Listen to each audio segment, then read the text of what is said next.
In the blood-soaked chronicles of Roman imperial history, few stories expose the terrifying depths of cruelty and unchecked power like that of Sporus, a beautiful young boy whose tragic fate became intertwined with one of history's most notorious tyrants, Emperor Nero.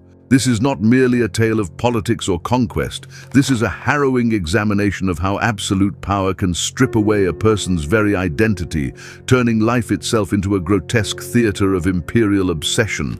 It was 65 AD. The Roman Empire stretched across continents, its banners flying from the wild coasts of Britain to the distant banks of the Euphrates. Rome stood as the master of the world, its power seemingly limitless under the rule of Nero, Claudius, Caesar, Augustus Germanicus. Yet, behind the glittering facade of marble and gold, a sinister darkness was taking root, one that would soon devour an innocent life. Nero, still in his late 20s, had already shocked Rome with his decadent lifestyle.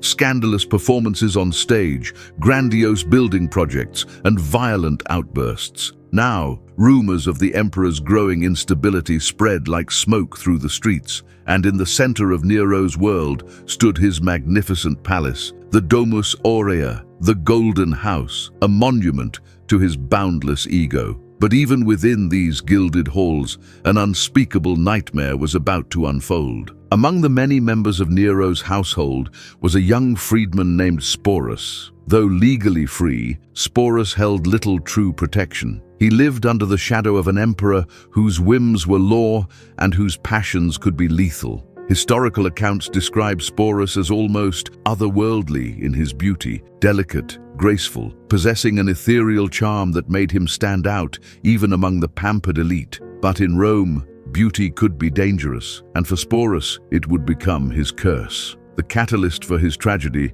came with the death of Nero's beloved second wife, Poppaea Sabina. Some claimed Nero had killed her in a violent rage by kicking her during pregnancy.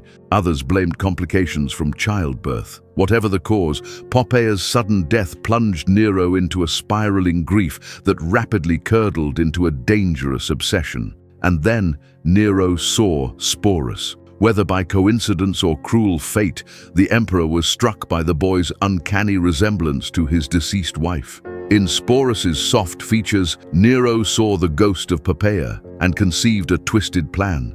If death had stolen his beloved, then he would recreate her, no matter the cost. Nero ordered that Sporus be castrated. The mutilation was not only physical, it was the brutal erasure of the boy's very identity. Sporus was stripped of his manhood, his future, and his dignity, all to satisfy the emperor's deranged grief. Behind the palace's pristine walls, imperial physicians carried out the procedure. Sporus's screams, if any, were silenced by cold marble and imperial indifference. But this was only the beginning. Nero announced to the empire that he would marry Sporus, publicly presenting him as the reincarnation of Poppaea.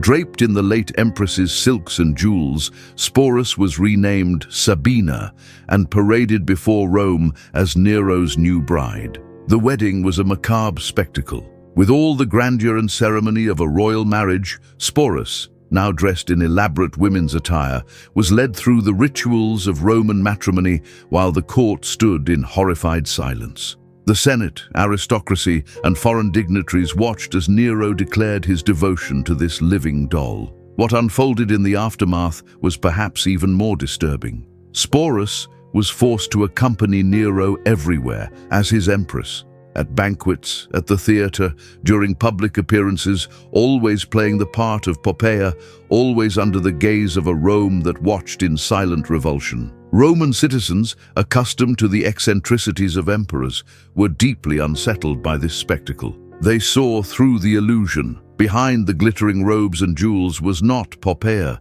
but a mutilated boy who bore the subtle, chilling marks of surgical violence. To maintain the illusion, Sporus was required to act entirely as a woman, walking, speaking, and behaving as Nero demanded.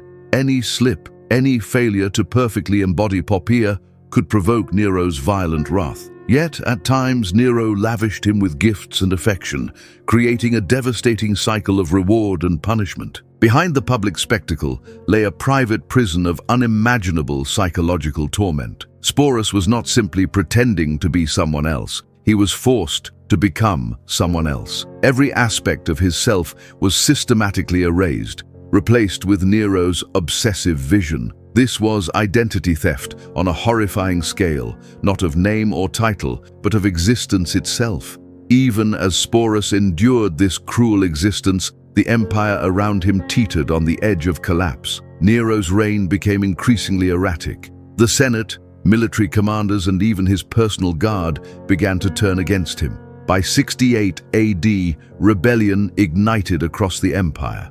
Facing universal rejection, Nero fled Rome with only a few loyal supporters, Sporus among them. The young man, who had never chosen any part of this nightmare, now found himself fleeing alongside his tormentor as the empire disintegrated. Nero's final days were filled with delusional fantasies and desperate schemes, but eventually, cornered and betrayed, he chose suicide over capture. Even in death, Sporus remained trapped. After Nero's suicide, Sporus was not freed. Instead, he became a morbid trophy, passed from one powerful man to another during the chaotic Year of the Four Emperors.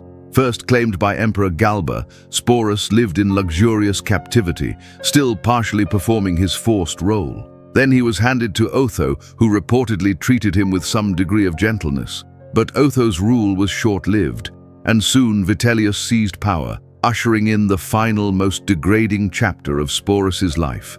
Vitellius devised a public spectacle so obscene that even Rome, in all its decadence, shuddered.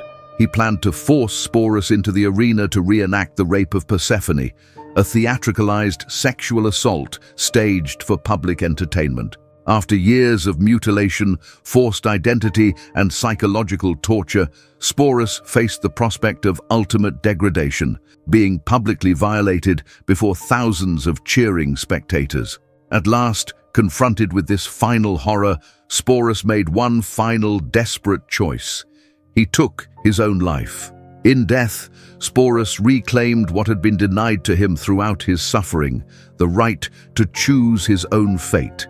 His suicide was a quiet, tragic act of defiance against a world that had stolen his body, his identity, and his life. Rome hardly mourned his passing. To the empire, he had become nothing more than a footnote in Nero's legacy, a broken doll discarded when no longer amusing. But in truth, Sporus's story remains one of history's most chilling examples of how absolute power can twist love into obsession, grief into cruelty, and life into spectacle. The tragedy of Sporus forces us to confront the darkest corners of human nature. His story is not merely about one man's madness, but about a system that allowed such cruelty to exist. A world where human lives were toys to be bent, reshaped, or destroyed at the whim of an emperor. And yet, within this horror, there lies a spark of resilience.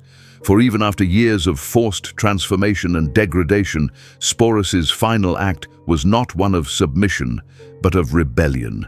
In remembering Sporus, we honor not only his suffering, but his final refusal to be completely broken. His story stands as a haunting reminder of both the monstrous capacities of power and the fragile, unbreakable dignity of the human spirit. If you found Sporus's haunting tale as powerful as I did, consider subscribing for more dark and forgotten stories from history's shadows. Leave a comment.